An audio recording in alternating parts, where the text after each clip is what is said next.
Bismillahirrahmanirrahim. Assalamualaikum warahmatullahi wabarakatuh.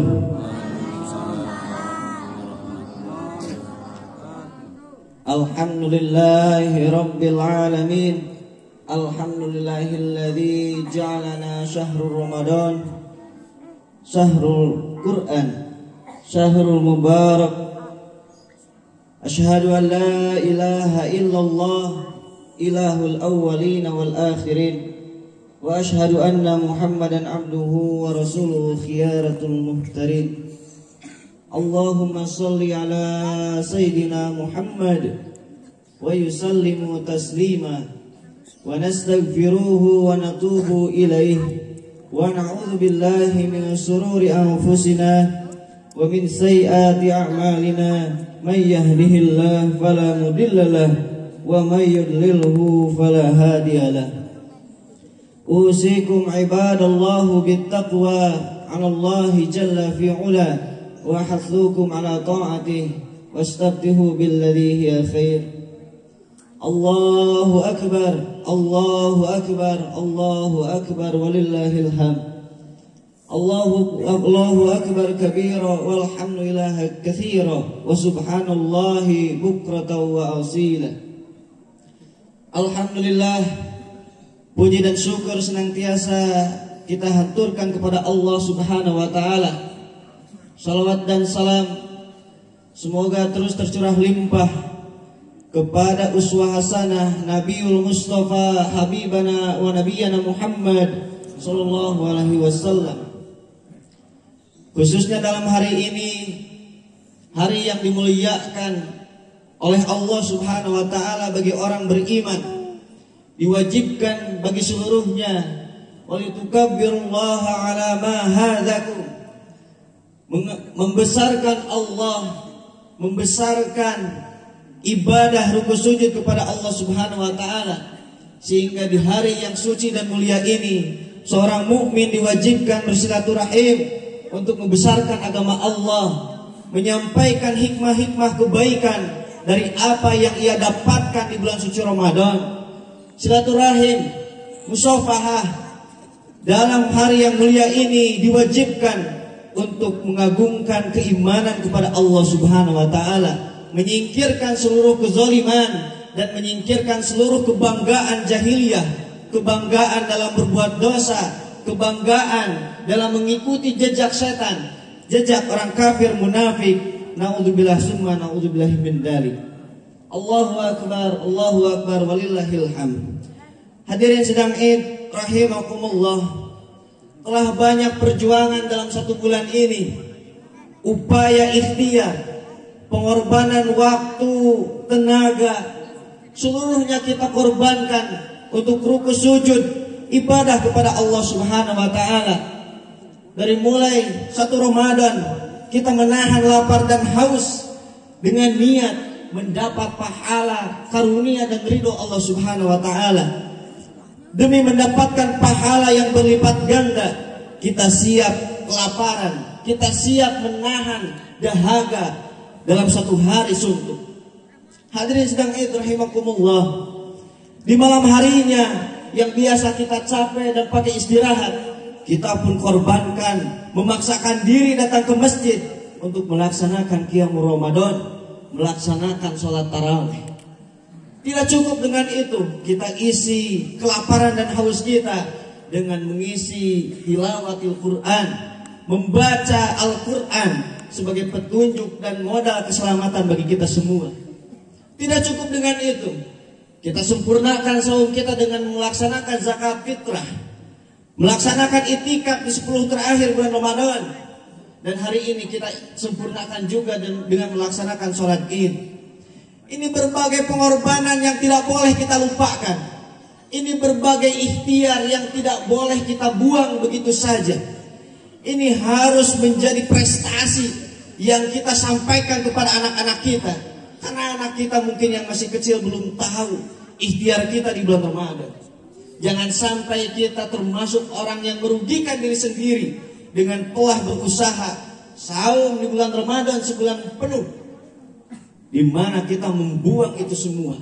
Bisa jadi Allah telah menyiapkan pahala yang banyak bagi kita. Bisa jadi Allah hari ini telah mencantumkan kita sebagai ahli surga. Jangan sampai di bulan Syawal ini justru kita buang itu semua. Pahala saum yang sudah kita dapatkan jangan diruksak dan jangan dikotori di bulan Syawal, di mana kita kembali lagi bermaksiat kepada Allah Subhanahu wa taala. Allahu akbar, Allahu akbar, walillahil hamd. Hadirin sedang rahimakumullah. Bisa jadi kita telah dipersiapkan oleh Allah 1000 bulan kehidupan yang berkah, 1000 bulan kehidupan yang baik di dunia ini, dengan melaksanakan itikaf di bulan suci Ramadan di 10 terakhir, malam terakhir. Dan jangan sekali lagi kita justru merusak itu semua.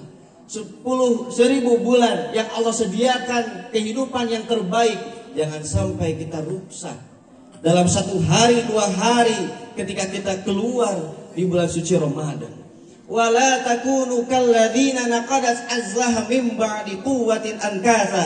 Allah Subhanahu wa taala telah memperumpamakan orang yang merusak amalnya seperti orang tua yang telah pikun dan ia pekerjaannya adalah menenung benang, tapi kemudian setelah benang itu tertenung, ia buang, ia urai benang tersebut dengan sendirinya. Ini perumpamaan yang begitu buruk bagi Allah, dari Allah bagi umat yang merusak amalnya. Di mana perumpamaannya seperti orang tua pikun yang jelas tidak ada keindahan sedikit pun, tidak berbicara cantik ataupun ganteng karena ia sudah tua, dan kemudian ia mengurai pekerjaannya sendiri, ia rusak pekerjaannya sendiri. Ini perumpamaan yang begitu buruk dari Allah Subhanahu wa taala. Peringatan bagi kita, jangan sampai hasil saum, zakat fitrah dan itikaf kita dan tilawah Quran kita diruksak oleh diri kita sendiri. Padahal Allah sudah menjamin pahala dan kebaikan bagi kita semua. Hadirin sedang rahimakumullah. Dalam akhir Ramadan ini, di 1 Syawal ini, kita diperintahkan walitukabbirullaha ala ma hadakum wa la'allakum tashkurun. Kita diperintahkan untuk membesarkan agama Allah. Jangan sampai alumni Ramadan tahun ini justru yang besar masih egoisnya, yang besar masih hawa nafsunya, yang besar bukan Allah tapi dunianya, ambisinya dan sebagainya. Jangan sampai justru yang besar bagi para pemuda adalah kebebasannya, padahal kebebasan yang ditawarkan oleh setan senantiasa berakhir dengan kekonyolan. Banyak hari ini fakta yang menyebutkan bagaimana para generasi mati konyol dikarenakan mengikuti jejak setan dengan tema-tema kebebasan. Tidak boleh ada yang mengatur hidup saya, tidak bisa hidup saya dikekang oleh Islam. Berakhir dengan kehidupan yang konyol, kehidupan yang sampah. Jangankan di masyarakat, keluarganya pun hampir tidak mau menerimanya. Na'udzubillah summa na'udzubillah min dzalik.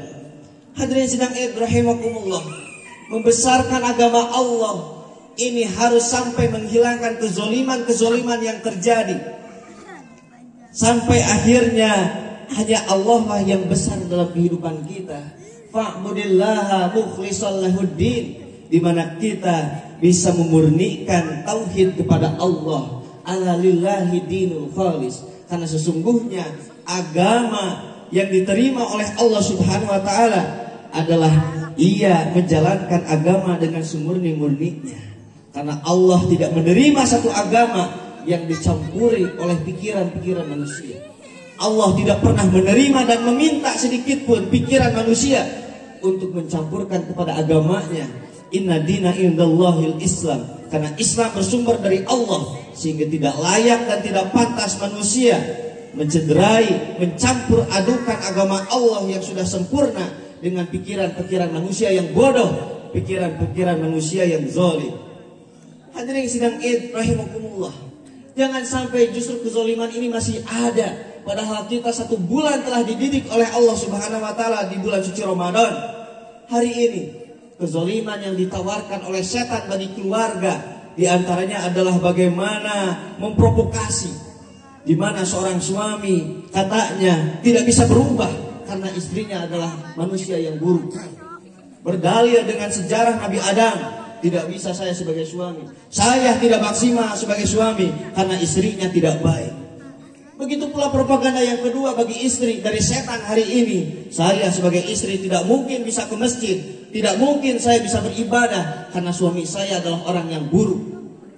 Ini propaganda yang jelas, wahyu-wahyu setan yang merusak dimensi keluarga, di mana seseorang justru tidak mau berubah dikarenakan orang lain. Padahal rumus perubahan dari Allah, innallaha la yughayyiru ma biqaumin hatta yughayyiru ma bi anfusihim. Perubahan ini datang dari diri kita sendiri. Tidak bisa kita dihalangi untuk ke masjid, beribadah, sholat berjamaah dan thalabul ilmi dikarenakan istri. Begitu pula seorang istri tidak bisa menandarkan perubahannya karena suaminya yang buruk. Tidak mungkin saya sebagai seorang perempuan datang ke masjid untuk melaksanakan thalabul ilmi karena suami saya adalah makhluk terburuk. Sejarah Siti Asiyah sudah membuktikan di mana perubahan seorang istri tidak perlu dengan suaminya karena suaminya adalah Fir'aun, tapi ternyata Siti Asiyah memberikan contoh kepada kita bisa berubah meskipun suaminya adalah setan itu sendiri. Begitu pula seorang suami tidak bisa terhalangi oleh istri. Kita mengetahui keistiqomahan Nabi Nuh 1000 tahun, 100 tahun beliau berdakwah memperjuangkan Islam tanpa ditemani seorang istri karena istrinya adalah pengkhianat bagi agama, pengkhianat di hadapan Allah. Tidak terhalangi seorang suami berjuang fisabilillah oleh anaknya karena Nabi Nuh, Nabi Lut ini telah mencontohkan beliau dikhianati oleh anak dan istrinya, tapi beliau tetap istiqomah, progres dalam beribadah, tidak mengkhianati agamanya sedikit pun. Hadirin sedang rahimakumullah, jangan sampai justru kejahiliahan ini yang digaungkan oleh kaum Fir'aun hari ini menodai kita. Dalam surat Yunus ayat 88 Allah Subhanahu wa taala mengabadikan di mana Fir'aun zaman Nabi Musa mempertontonkan kemewahan dunia kepada umat Islam, kepada Bani Israel yang mengikuti risalah Nabi Musa pada saat itu. Sehingga dalam ayat itu disebutkan bagaimana terpelongoknya Bani Israel melihat gaya hidup yang dipertontonkan oleh kaum Fir'aun.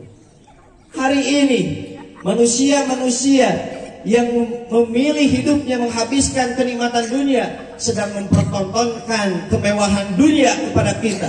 Kalau kita melihat Facebook, melihat IG, melihat media sosial yang lainnya, pasti yang didapati adalah kemewahan dunia.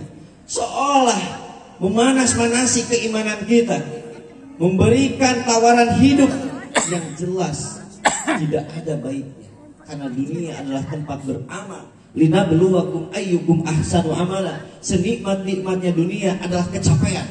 Tidur 3 hari akan capek, makan dengan nasi padang akan ada capeknya. Seluruh kehidupan dunia, kenikmatan dunia ini akan berakhir dengan capek, dengan bosan. Karena dunia bukan tempat kita. Dunia ini bukan tempat kita. Mungkin hanya 80-60 tahun kita di dunia, sesuai dengan hadis Rasul SAW bahwa usia umatku akan menyamaiku. Rata-rata umatku akan mengikuti usia Nabi Muhammad sekitar 60 tahun. Kita di sini hanya sebagai musafir. Kita di sini bukan selamanya. Menunggu fakta apa lagi? Sudah berapa banyak fakta kita menemukan saudara kita meninggal dunia. Ada yang bapaknya, ada yang ibunya, ada yang suaminya, ada yang istrinya, bahkan ada anaknya sendiri yang telah meninggalkan dunia. Menunggu kesadaran apa lagi kita? Menunggu kabar apa lagi kita? Untuk menyadarkan bahwa dunia ini bukan tempat kita. Tempat kita adalah surga. Tempat kita adalah akhirat, surga Firdaus. Amin ya Allah ya Rabbal alamin. Barakallahu li wa lakum.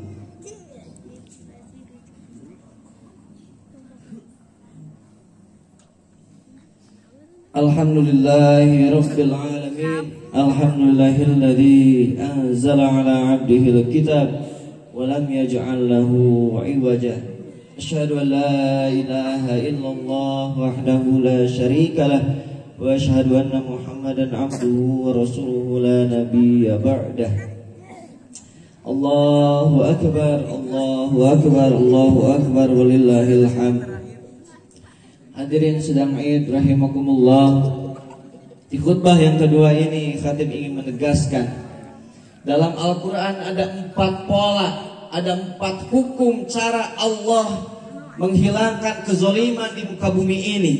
Yang ini jelas diabadikan dalam kitab-kitab sejarah, dalam Al-Quran sebagai kitab panduan kita. Allah mempunyai 4 cara menghilangkan kezaliman, keburukan, kemusyrikan di dunia ini. Yang pertama, pola dan hukum Allah menghilangkan kemusyrikan dan kezaliman adalah seperti dihilangkannya lewat tangan-tangan umat Islam. Yang ini jelas dicontohkan oleh Nabi Muhammad, Nabi kita tercinta, dengan para sahabatnya, di mana mereka menjadi tangan-tangan Allah, menjadi kaki-kaki Allah yang bergerak untuk menghilangkan kezaliman. Mereka adalah generasi terbaik yang Allah dan Rasulnya sendiri menjamin mereka akan masuk surga. Ahli Badar, Allah Subhanahu wa ta'ala jamin mereka semuanya masuk surga, karena mereka adalah generasi terbaik yang harus kita ikuti. Yang kedua, generasi pola yang Allah tanamkan bagi umat Islam untuk menghilangkan kezaliman adalah seperti umat Nabi Yunus, di mana kezaliman bisa hilang karena umatnya bertobat kepada Allah. Sejarah singkat, umat Nabi Yunus telah membuang nabinya karena tidak mau mengikuti Islam. Tapi ketika Nabi Yunus meninggalkan mereka, mereka akhirnya bertobat, memanggil-manggil kembali, siapa gerangan yang dulu telah memanggil saya untuk masuk Islam? Siapa dulu yang telah mengajak saya untuk beribadah? Sehingga kaum Nabi Yunus kembali bertobat kepada Allah. Bagi Bapak Ibu yang tentu telah mendengar seruan, ajakan, peringatan untuk beribadah, maka jadilah seperti umat Nabi Yunus, kembali bertobat, kembali melaksanakan rukun sujud, mencintai Allah Subhanahu wa ta'ala. Karena dalam Al-Quran tidak ada umat yang bisa memberikan manfaat bagi dunia ini kecuali umat Nabi Yunus. Amin ya rabbal alamin. Nomor 3, pola dan hukum Allah dalam menghilangkan kezaliman di muka bumi adalah seperti ditimpakan kepada Bani Israel, kepada Nabi Musa dan kawan-kawannya, di mana kezaliman bisa hilang karena dengan wasilah Nabi Musa dan kawannya membentuk generasi yang soleh. Kalau seandainya kita hari ini belum bisa menghilangkan kezaliman 100%, minimal kita wariskan kepada anak cucu kita. Anak kita harus lebih baik daripada kita. Jangan sampai kita melahirkan generasi yang lebih buruk daripada kita. Nabi Musa ini menjadi wasilah bagaimana terwujudnya hukum Allah menghilangkan kezaliman dengan menghadirkan generasi-generasi yang soleh. Nomor 4, yang menjadi hukum Allah yang terakhir untuk menghilangkan kezaliman adalah ditimpakan kepada umat Nabi Nuh alaihissalam. Kami sarankan jangan memilih nomor 4. Jangan memilih pola mendatangkan hukum Allah seperti Nabi Nuh, di mana Allah sendiri yang menghilangkan kezaliman dan kemusyrikan. Allah sendiri yang menghanguskan musuh-musuh Islam. Ini bukan pilihan kita. Kalau seandainya kita menunggu azab dari Allah Subhanahu wa ta'ala seperti yang ditimpakan kepada umat Nabi Nuh alaihissalam, 100 tahun Nabi Nuh mengajak kepada Islam yang hak, Islam yang murni, tapi kemudian umatnya menolak, sehingga yang selamat hanya 80 orang dari seluruh umat manusia yang hidup di dunia pada saat itu. Ini jumlah yang sangat sedikit bila dibandingkan dengan seluruh manusia yang hidup pada zaman itu. Hanya 40 kakak, hanya 80 orang yang selamat dari azab Allah. Maka kita berdoa jangan sampai justru Allah sendiri yang menghilangkan kezaliman di muka bumi ini. Na'udzubillah summa na'udzubillah min dzalik.